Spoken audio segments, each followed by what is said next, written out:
अपने मन को शांत कैसे करें? बुद्ध भगवान की कथा। Buddhist story to relax your mind in Hindi. Mind relaxing Buddha story in Hindi.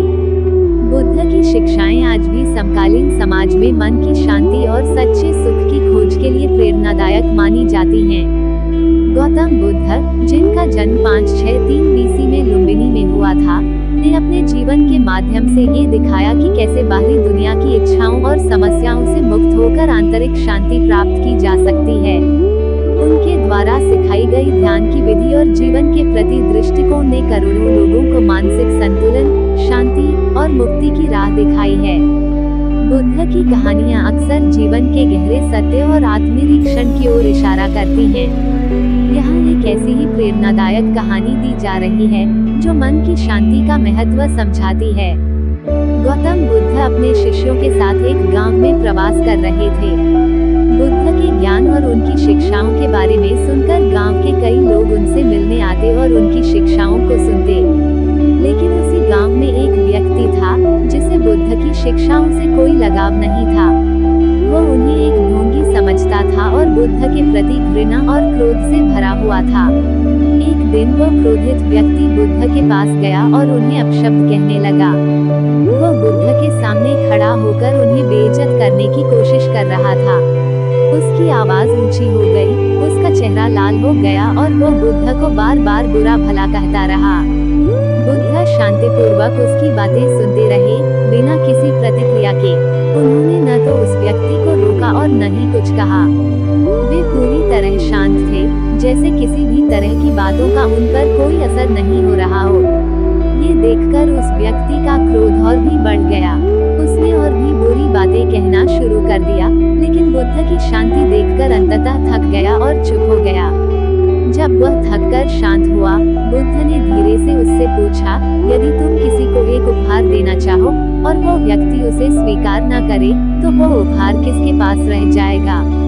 उस व्यक्ति ने कुछ क्षण सोचा और उत्तर दिया, यदि कोई उपहार स्वीकार नहीं करता, तो वो उपहार उसके पास ही रहेगा जिसने उसे देने की कोशिश की थी। बुद्ध मुस्कुराए और बोले, ठीक वैसे ही, जब तुम मुझे अपशब्द कह रहे थे और क्रोधित हो रहे थे, तो मैं तुम्हारे गुस्से और शब्दों को स्वीकार नहीं कर रहा था।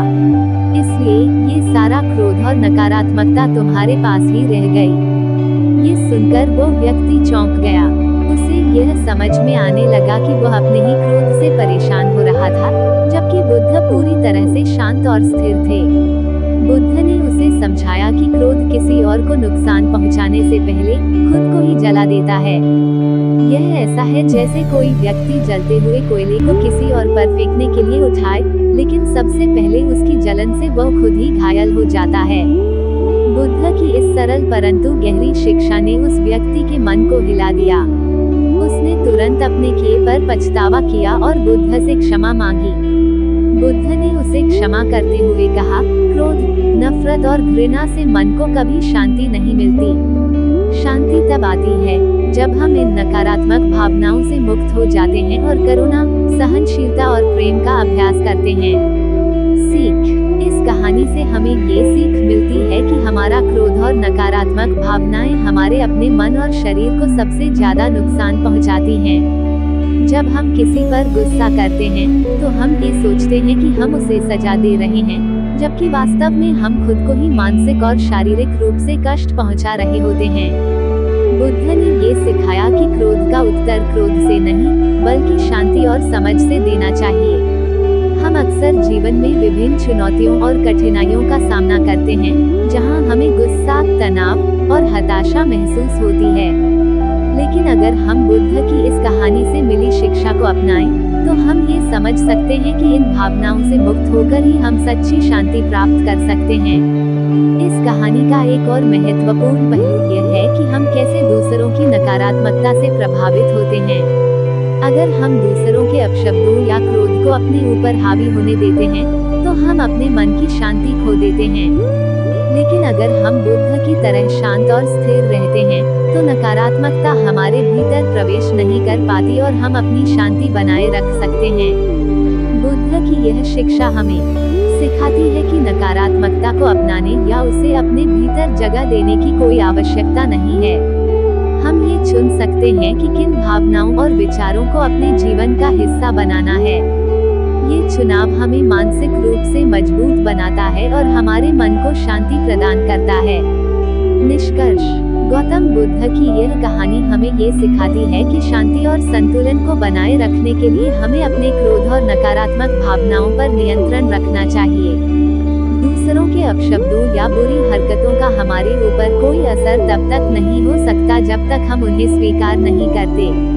अपने मन की शांति की रक्षा करना हमारे हाथ में है और बुद्ध की शिक्षाएं हमें इसी दिशा में मार्गदर्शन करती हैं।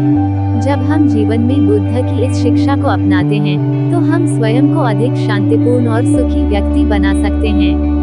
अंततः, शांति हमारी अपनी आंतरिक स्थिति का परिणाम होती है और बाहरी परिस्थितियां या लोग इसे तब तक हमसे छीन नहीं सकते जब तक हम उन्हें इसकी अनुमति नहीं देते। बुद्ध ने इस सरल किंतु प्रभावशाली सत्य को अपने जीवन और शिक्षाओं के माध्यम से प्रस्तुत किया, जो आज भी हमें मन की शांति के मार्ग पर चलने के लिए प्रेरित करता है।